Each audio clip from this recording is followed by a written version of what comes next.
बोरिवली येथील मुंबई महापालिकेच्या भगवती रुग्णालयाच्या खासगीकरणाच्या विरोधात मनसे आता आक्रमक झालेली आहे आणि या सगळ्या संदर्भात आता मनसेकडून रुग्णालयाच्या बाहेर आंदोलन सुद्धा केलं जात आहे।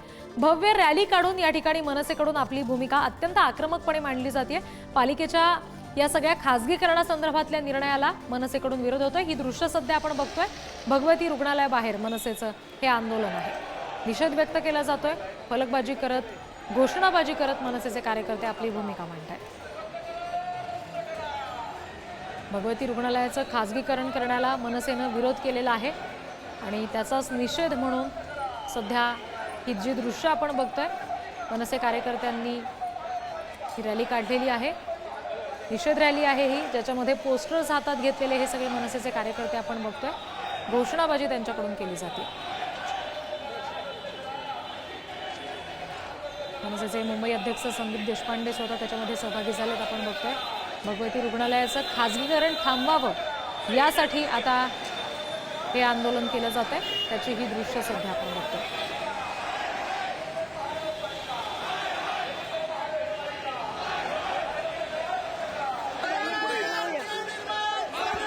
मुंबई मनसे अध्यक्ष संदीप देशपांडे इथे पाहायला मिळतात दृश्यांमध्ये। इतर सगळे त्यांचे सहकारी कार्यकर्ते आहेत। भगवती रुग्णालयाचं खासगीकरण तातडीनं थांबलं पाहिजे अशी भूमिका मनसेकडून घेतली जाते आणि त्यासाठीच हे आंदोलन केलं जात आहे। ही दृश्य सध्या आपण बघतोय। आणखी तपशील घेऊया प्रतिनिधी श्रेयस सावंत यांच्याकडून। श्रेयस, आता नेमकं आंदोलन स्थळावर काय घडतंय? खरं तर आपण बघतोय तर मनसेचं एक तीव्र आंदोलन आता इथे आपल्याला पाहायला मिळालंय। भगवती रुग्णालय जे आहे ते खऱ्या अर्थानं प्रसिद्ध रुग्णालय बोरिवली इथलं, पण एक सरकारी रुग्णालयाला जेव्हा खासगीकरण केलं जातं त्याची कारणं तरी आहेत तरी काय, आज तो प्रश्न मनसेनी आणि संदीप देशपांडेंनी विचारलेला आहे। आपण एकंदर बघू शकतो तर हे अनेक वर्षांपासूनची गोष्ट आहे जी सुरू आहे। ह्याचं खासगीकरण होणार, त्यासाठी एक नवीन बिल्डिंग सुद्धा बांधली गेली। मात्र या खासगीकरणाचा फायदा सर्वसामान्यांना होईल की फक्त खासगी त्या एका रुग्णालयाच्या लोकांना होईल, ह्याचा आता प्रश्न उचललाय। त्यासोबतच महानगरपालिकेत महापौर नाही, नगरसेवक नाही, त्यामुळे प्रशासकांना कुठल्याही गोष्टीचा जोर मिळत नाहीये।